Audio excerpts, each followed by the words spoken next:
Good morning. Statistics के अंतर्गत हम आज इंटरपोलेशन एक्सट्रापोलेशन पढ़ रहे हैं। आप लोगों को ये चैप्टर पढ़ाने से पहले मैं आपको बता दूं कि स्टैटिस्टिक्स के अंतर्गत जितने भी डाटा अवेलेबल होते हैं वह प्राइमरी डाटा या सेकेंडरी डाटा होते हैं। अगर प्राइमरी डाटा होते हैं तो कोई दिक्कत नहीं आती है, हमें सब प्रकार के डाटा अवेल हो जाते हैं और ट्रांसपेरेंसी भी होती है। लेकिन सेकेंडरी डाटा कलेक्ट करने वक्त हमें थोड़ी सी ट्रांसपेरेंसी की दिक्कत आती है और कई बार हमें नहीं भी मिल पाते हैं। तो ऐसी स्थिति में जो डाटा हमें चाहिए उनका जो डाटा हमें चाहिए, तो जितने डाटा अवेलेबल हैं उसके आधार पर यदि कोई मिसिंग है तो उसे हमें फाइंड आउट करना पड़ता है। जैसे मैं आपको बताऊं, 1971 से 80 तक किसी प्रोडक्शन के डाटा हमें चाहिए थे और हमने कोशिश की कि हमें डाटा मिल जाए। तो 1971 से 80 तक सभी डाटा मिले, केवल 75 का डाटा नहीं मिला। तो ऐसी स्थिति में 71 से 80 तक जो डाटा अवेल है उसके आधार पे हम अनुमानित 1975 का डाटा फाइंड आउट कर सकते हैं। तो अगर हम किसी दी हुई अवधि के बीच की अवधि का डाटा फाइंड आउट करते हैं तो उसे इंटरपोलेशन कहते हैं, और यदि जो दी हुई अवधि है उसके बाहर का डाटा अवेलेबल करते हैं या फाइंड आउट करते हैं या कंप्यूट करते हैं तो उसे हम एक्सट्रापोलेशन कहते हैं।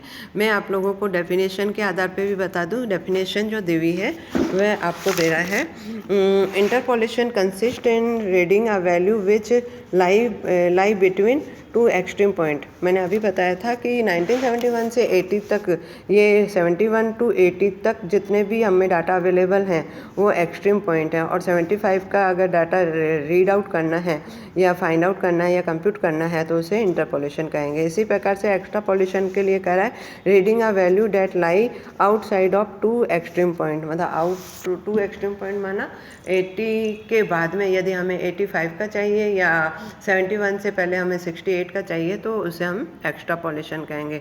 तो मीनिंग आपको समझ में आ गया होगा। अब इंटरपोलेशन और एक्सट्रापोलेशन फाइंड आउट करने के लिए हमें दो विधियां दी गई हैं, graphic method and algebraic method. Graphic method का अर्थ होता है जिसमें हमें ग्राफ बनाना है, तो जो डाटा अवेलेबल है उसके आधार पे आपको ओ एक्सिस और ओ वाइस बनानी है ग्राफ पेपर पर, और ओ एक्सिस पर हम वर्ष डाल देंगे। वर्ष 75 का हम डॉट नहीं लगाएंगे, लेकिन हमने बाकी सभी वर्षों का प्रोडक्शन का डॉट लगाया है। तो जैसे जैसे वह डॉट आगे बढ़ता जाएगा ऑटोमेटिक हमें 1975 का डाटा भी अवेल हो जाएगा, जैसे कि हम ग्राफ में निकालते हैं। तो ग्राफिक मेथड बड़ा इजी है। इसके बाद में एल्जेब्रिक मेथड है। एल्जेब्रिक मेथड में हमारे पास 4 मेथड है। सबसे पहला मेथड है हमारे पास binomial expansion method, second Newton method, Lagrange method and parabolic method. आज हम दो मेथड अच्छे से पढ़ने वाले हैं। पहला आपको मेथड दे रहा है डायरेक्ट बाइनोमियल एक्सपेंशन मेथड, या इसको फिनिट डिफरेंस मेथड कहते हैं।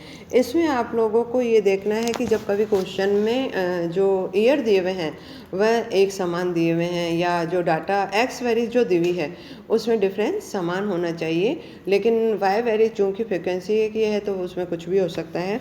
तो जो एक्स वैरी है डिफरेंस समान है, तो हमें और बाइनोमियल एक्सपेंशन मेथड से अगर हमें किसी मिडिल डाटा को कंप्यूट करना है तो हम ये देखेंगे कि जितने भी डाटा अवेलेबल हैं उसके आधार पर हमें इक्वेशन को एक्सपेंशन करना है। जैसे सपोज करते हैं हमारे पास 4 डाटा अवेलेबल हैं, जैसे मैंने अभी बताया था 1971 से 1975 का क्वेश्चन दिया हुआ है, तो 1971, 72 का अवेलेबल है, 73 का अवेलेबल नहीं है, 4 और 5 का है। तो हमारे पास 4 डाटा अवेलेबल हैं, तो हमारा जो इक्वेशन बनेगा y-1 ब्रैकेट क्लोज करके रेज 4 इजिकल टू 0, और इसको एक्सपेंशन करेंगे तो y4 minus 4y3 plus 6y2 minus 4y1 plus y0 is equal to 0। अभी इसको एक्सपेंशन कैसे किया मैं आपको समझाती हूँ। चूँकि हमारे पास 4 डाटा अवेलेबल हैं तो हमें ये देखना है कि ये जो एक्सपेंशन होगा वह 5 बार एक्सपेंशन होगा। जब 4 डाटा अवेलेबल है तो 5 बार एक्सपेंशन होगा, और हर एक्सपेंशन को एक स्टेप कहा जाएगा, और जो y है वह ऑटोमेटिक डिक्रीज होकर के जब तक 0 नहीं आता है इजिकल टू 0 नहीं करेंगे। तो y4, y3, y2, y1, y0 is equal to 0। तो ये आप लोगों को समीकरण में समझ में भी आ रहा होगा। अब y से पहले जो वैल्यू दी हुई है, जैसे पहले y के अंतर्गत कोई वैल्यू नहीं है, सेकंड स्टेप में 4 दिया हुआ है, थर्ड स्टेप में 6 और फोर्थ स्टेप में 4 और लास्ट स्टेप में भी कुछ नहीं दिया है। तो ये वैल्यू कहाँ से आई इसको मैं समझा रही हूँ। तो सबसे पहले पहला स्टेप लीजिए, उसमें y 4 इंटू 1 कर दीजिए, क्योंकि y के आगे कोई वैल्यू नहीं है, अपॉन फर्स्ट स्टेप है इसलिए फर्स्ट से डिवाइड करना है। तो इजिकल टू 4 ही आंसर आएगा। ये जो आंसर आया वो सेकंड स्टेप में काम आएगा। सेकंड स्टेप में y के आगे 4 लिख दीजिए जो आंसर आया। अब आप 4 into 3 is equal to 12 divided by 2 कर दीजिए, क्योंकि ये सेकंड स्टेप है। तो 6 आंसर आपका थर्ड स्टेप में काम आएगा। तो 6 इंटू 2 12 और ये थर्ड स्टेप है, 12 में 3 का भाग दे दीजिए तो 4 आंसर आपका फोर्थ में काम आएगा। इस प्रकार से आपको ये एक्सपेंशन करना है और उसके बाद में आपको क्वेश्चन सॉल्व करना है। इसका क्वेश्चन मैं अभी आपको करवा रही हूँ इसी वीडियो के अंतर्गत। अब न्यूटन मेथड को एडवांसिंग डिफरेंस मेथड भी कहेंगे या Newton method of advancing difference method कहेंगे। ये जो मेथड है इसमें हमेशा ध्यान रखना कि जो एक्स वेरी है उसमें डिफरेंस समान होना चाहिए, चाहे वह डिस्क्रीट सीरीज का क्वेश्चन है चाहे वह कंटिन्यूस सीरीज का क्वेश्चन है। तो और वाई वेरीज में आपकी फ्रिक्वेंसी मिलेगी। तो इसमें 3 स्टेप में क्वेश्चन सॉल्व होता है। सबसे पहला जो आंसर बनता है वह एक्स की वैल्यू फाइंड आउट करनी होती है, फाइंड आउट एक्स वैल्यू। तो इसमें आपको करना है ओरिजिन ईयर नहीं interpolated year minus origin year upon difference. अब मैंने जैसे अभी आपके सामने कहा था ना 73 का डाटा नहीं है, तो ईयर 73 क्या हो जाएगा इंटरपोलेटेड ईयर, और ओरिजिन ईयर हो जाएगा 1971, क्योंकि क्वेश्चन शुरू होता है 1971। अपॉन डिफरेंस क्या कर देंगे अपॉन 1, क्योंकि हमारे प्रत्येक वर्ष 1971 से 1975 का क्वेश्चन है, तो एक का अंतर आ जाएगा। तो हम x की वैल्यू हो जाएगी 1973 minus 1971 upon 1 equal to answer आ जाएंगे 2। तो x के आंसर आ जाएगा 2। सेकेंड स्टेप में आपको एक एनालिटिक टेबल बनानी है जिसको कहते हैं फिनिट डिफरेंस एनालिटिक टेबल। इसमें आपको वाई वेरीज लेनी है अर्थात फ्रिक्वेंसी लेनी है, और इसमें आपको delta 10 delta 20 delta 30 find out करना है। तो डेल्टा 10 फाइंड आउट करने के लिए आपको y1 में से y0 घटाना है, y2 में से y1 घटाना है, y3 में से y2 घटाना है। तो आपके 3 आंसर आ जाएंगे। सेकंड डिफरेंस करोगी तो आपको डेल्टा 1 में से डेल्टा 10 घटाना है, डेल्टा 1 में से डेल्टा 1 घटाना है। तीसरे में करोगी तो डेल्टा 2 में से डेल्टा 20 घटाना है। तो आपका जो सबसे टॉप वाले आंसर होंगे वह आपके डेल्टा 10 डेल्टा 20 और डेल्टा 30 कहलाएंगे। अब आप लोग थर्ड स्टेप में आ जाइए और उसका फॉर्मूला जो दिया हुआ है आपको y0 plus x delta 1 plus x bracket x minus 1 delta 20 upon 1 into 2 plus x minus 1 bracket close bracket x minus 2 delta 30 1 into 2 into 3। इस प्रकार से आपको दिए हुए हैं। तो आपको क्या करना है, आपके पास फर्स्ट स्टेप में x निकला हुआ है और सेकेंड स्टेप में आपको डेल्टा 10 डेल्टा 20 डेल्टा 30 निकले हुए हैं, और आपको इस प्रकार से एक्सपेंशन करना है। जब कभी आप डेल्टा 10 कर रही हो तो अपॉन 1 कर सकती हो, और डेल्टा 20 कर रही हो तो आपका एक्सपेंशन होकर के x ब्रैकेट x माइनस 1 हो जाएगा, और अगर डेल्टा 30 कर रही हो तो expansion x minus 1 x minus 2 हो जाएगा। अगर डेल्टा 40 होता तो x minus 1 bracket x minus 2 minus bracket x minus 3 भी होता। तो इस प्रकार से आपको एक्सपेंशन करना है। अब मैं आपके सामने क्वेश्चन भी लाई हूँ, और वह क्वेश्चन आपके सामने सबसे पहले ग्राफिकल मेथड का है। ग्राफिकल मेथड आप अपने आप कर सकती हैं। मैं आपके सामने ये क्वेश्चन लाई हूँ एक्सपेंशन मेथड का। ये शायद उल्टा प्रिंट हो गया, थोड़ा आप इसको सही कर देना या थोड़ा उल्टा देख लेना। इसमें आपको जो दिया हुआ है आपका एक क्वेश्चन नंबर मैं आपको सेकंड करवा रही हूँ। इलस्ट्रेशन सेकंड जो दिया हुआ है वह एक्स दे रहा है 2003 से लेके 2009 तक और वाई वैल्यू दे रहा है 1331 1728 इस प्रकार से सारी वाई को हम फ्रिक्वेंसी मानते हैं और वाई में ही देखनी है कि हमारे पास कितनी वैल्यू अवेलेबल है। तो वाई हम जब शुरू करेंगे क्वेश्चन तो सॉल्यूशन, तो पहला जो फिगर होगा उसको y0 सिंबल दिया जाएगा, y0 y1 y2 y3 y4 y5 y6। तो क्वेश्चन के अकॉर्डिंग y3 आपका मिसिंग है, ठीक है।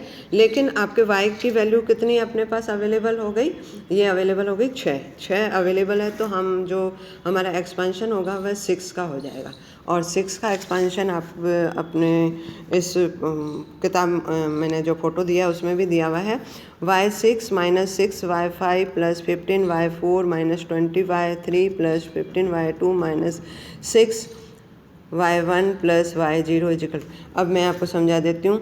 y के आगे कोई वैल्यू नहीं है तो 6 1 जा 6 डिवाइडेड बाय 1, 6 आंसर आया वह सेकंड स्टेप में रख दीजिए। 6 5 जा 30 और सेकंड स्टेप है तो सेकंड 2 से भाग दे दीजिए, तो 30 में 2 से डिवाइड किया तो 15, 15 4 जा 60 और ये थर्ड स्टेप है तो 60 डिवाइडेड बाय 3, तो आपका आंसर आ जाएगा 20। इस प्रकार से आगे आगे रखते जाइए और y की वैल्यू को डिक्रीज करते जाइए जब तक कि 0 नहीं आता। और ये भी ध्यान रखिएगा y6 हमेशा जो फर्स्ट स्टेप है वह पॉजिटिव आएगा, फिर नेगेटिव, फिर पॉजिटिव, फिर नेगेटिव, फिर पॉजिटिव, फिर नेगेटिव, इस प्रकार से पॉजिटिव नेगेटिव मतलब एक पॉजिटिव दूसरा नेगेटिव, इस प्रकार से लिखना है। और फिर आपको केवल वैल्यू पुट करनी है और आप इसका आंसर निकाल सकती हैं। अब इसमें एक चीज़ और आती है कि यदि है ना कभी कभी क्या होता है कि 2 वैल्यू मिसिंग हो, अभी तो एक वैल्यू मिसिंग हुई तो कभी 2 वैल्यू मिसिंग हो। जब 2 वैल्यू मिसिंग हो तो आपको बिल्कुल ऐसे ही क्वेश्चन करना है, आप लोग इसमें करने की कोशिश करो। इसमें आपको क्या करना है, जितनी वैल्यू अवेलेबल है, जैसे आप लोगों के सामने मैंने क्वेश्चन रखा है, जितनी वैल्यू अवेलेबल है आपके 1 2 3 4 और 5 वैल्यू अवेलेबल, तो 5 का इक्वेशन एनलार्ज करेंगे या एक्सपेंशन करेंगे और उसके बाद में वही इक्वेशन लगेगा, लेकिन है ना डेल्टा में आपके चेंज हो जाएगा। आप आंसर में भी देख सकती हैं डेल्टा 5 1 करके, और जो इसकी y की वैल्यू होती है वह केवल डिक्रीज कर दीजिए 6 से, और y से पहले की वैल्यू वही उतारनी है जो डेल्टा 5 0 की थी। और इस प्रकार से इसमें आपके 2 समीकरण बनेंगे और 2 समीकरण से आंसर सॉल्व करना है। और इसके बाद में एक चीज़ और आती है कि यदि है ना कभी कभी डाटा बहुत एबनॉर्मल से होते हैं। एबनॉर्मल से होने का मतलब है जैसे आपके इलस्ट्रेशन नंबर 6 में देखिए आपका डाटा जो दे रहा है 7 9 36 14 और 16, तो 7 और 9 ठीक है, फिर 14 और 16 भी ठीक है, लेकिन 36 अचानक से बढ़ गया, तो ये हाउ कैन इट पॉसिबल, ये पॉसिबल नहीं है। तो ऐसी स्थिति में हम क्या करते हैं कि इसको क्वेश्चन मार्क कर देते हैं, मतलब हम ये करेंगे इसको क्वेश्चन मार्क कर देंगे। और आपसे हालांकि इंटरपोलेट 2010 का पूछा है तो हम पहले 2009 के आधार पर क्वेश्चन सॉल्व करेंगे। 2009 के आधार पर क्वेश्चन सॉल्व करेंगे तो आपका सबसे पहले 36 को माइनस डैश कर देंगे, 36 को ये मानेंगे कि हमारे पास डाटा अवेलेबल नहीं है, तो पहले 36 का आंसर निकालेंगे और 36 का आंसर निकालने के बाद में 2010 का आंसर निकालेंगे। ये आप लोग देखिए कि जैसे सॉल्यूशन में भी दे रहा है कि जो आपकी डाटा अवेलेबल हैं अब 5 ना होकर के 4 हो गए, क्योंकि 36 को हमने मिसिंग कर दिया। 2007 का पहले डाटा अवेलेबल करना है या हमें कंप्यूट करना है, और उसके बाद में वापस आपका अगर आंसर आ जाता है जैसे 11.5 आंसर आया है तो 11.5 आप 2007 में रख देंगे, उसके बाद में हम 2010 का एक्स्ट्रापोलेशन करेंगे, ठीक वैसे ही जैसे इंटरपोलेशन एक्स्ट्रापोलेशन करते हैं। Thank you.